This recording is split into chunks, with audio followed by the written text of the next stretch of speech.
안녕하세요. 부동산 상식을 알기 쉽고 간단하게 설명해드리는 동네 복덕방입니다.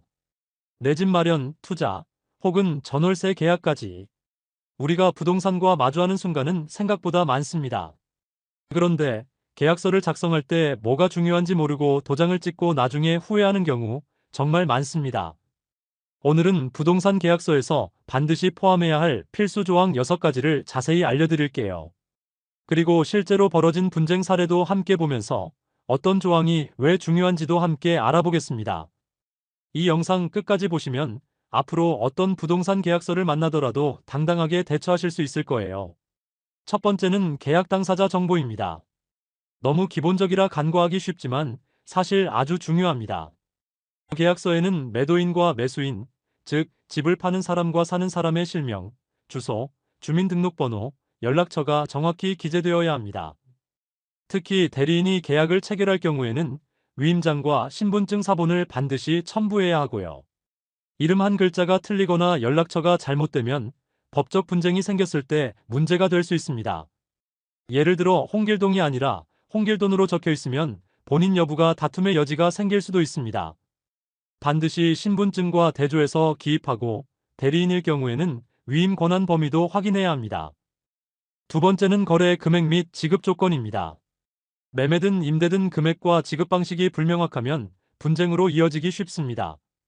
예를 들어 매매 계약서에는 총 매매대금, 계약금, 중도금, 잔금의 비율과 지급일을 구체적으로 적어야 해요. 계약금 10%, 중도금 40%, 잔금 50%처럼 명확하게 작성하고 각 금액의 지급일자도 명시해야 합니다. 계좌이체를 할 경우에는 입금 계좌번호도 계약서에 함께 기재해두는 것이 좋고요. 특히 계약금을 지급하는 시점에 계약이 성립되기 때문에 입금 후 계약서 작성은 필수입니다. 또 대출로 잔금을 치르는 경우라면 대출 미승인 시 계약금 반환 같은 특약도 함께 고려해야 합니다. 세 번째는 잔금일 및 소유권 이전일입니다. 많은 분들이 잔금 주면 자동으로 소유권도 이전되는 거 아닌가요?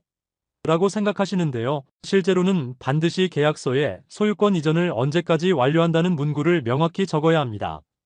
일반적으로는 잔금일에 소유권 이전까지 완료한다라고 적지만 경우에 따라 등기 이전에 며칠 더 시간이 필요한 경우도 있죠. 예를 들어 잔금일로부터 5일 이내 등기 이전 완료라고 기재하면 양측 모두 명확한 기준을 갖게 됩니다. 이 부분이 빠지면 잔금은 냈는데 소유권 이전이 지연돼 분쟁이 생길 수 있어요.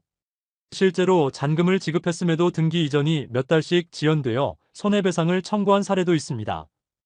네 번째는 인도일 및 인도 조건입니다. 즉, 해당 부동산을 실제로 언제, 어떤 상태로 넘겨줄 것인지에 대한 조항입니다. 일반적으로는 잔금 지급일에 인도한다고 적지만 집주인이 이사를 가지 못해 며칠 더 거주해야 한다면 잔금일로부터 3일 후 인도식으로 작성할 수 있습니다. 또 중요한 건 집안의 비품이나 가전제품, 집기 상태예요. 예를 들어 에어컨, 붙박이장, 조명기구 등이 포함되는지 여부를 정확히 명시해야 분쟁을 방지할 수 있습니다. 에어컨 2대, 싱크대, 붙박이장 포함 인도처럼 구체적으로 적는 것이 안전합니다. 그렇지 않으면 나중에 있을 줄 알았던 가전이 사라진 집을 마주하게 될 수 있어요. 다섯 번째는 등기 관련 비용 부담입니다. 부동산 거래에서는 등기 이전 비용, 취득세, 법무사 수수료 등 다양한 비용이 발생하는데요. 보통은 매도인이 이전 등기 비용을 부담하고 매수인은 취득세를 부담하는 게 일반적입니다.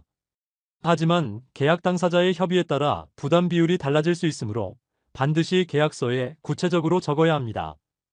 예를 들어 등기 비용 일체는 매도인이 부담한다 혹은 법무사 수수료는 공동 부담과 같이 작성하면 명확합니다. 비용 부담 주체를 적지 않으면 거래 완료 후 서로 내가 내라, 아니다, 내가 내라며 갈등이 생길 수 있어요. 여섯 번째는 바로 특약 사항입니다. 사실상 이 조항이 계약의 핵심이라고 해도 과언이 아닙니다. 표준 계약서에 포함되지 않은 사항들을 자유롭게 기재할 수 있기 때문이죠. 예를 들어 집에 하자가 발견되었을 때 수리를 누가 할지, 계약 후 대출 승인이 안 나면 계약금을 돌려줄지 말지, 세입자가 잔금일까지 나가지 않으면 어떻게 처리할지 등등. 이런 구체적인 상황에 대비하는 조항들을 여기에 적는 겁니다. 말로만 한 약속은 법적으로 인정받기 어렵기 때문에 반드시 서면으로 명시해야 해요. 특약이 잘 되어 있는 계약서는 법적 분쟁이 생겼을 때 강력한 보호 장치가 되어줍니다. 자, 실제 사례 하나 소개해 드릴게요. 30대 직장인 A씨는 서울에서 전세 계약을 했습니다. 계약 당시 집주인은 에어컨은 그대로 두고 나가겠다고 말했죠.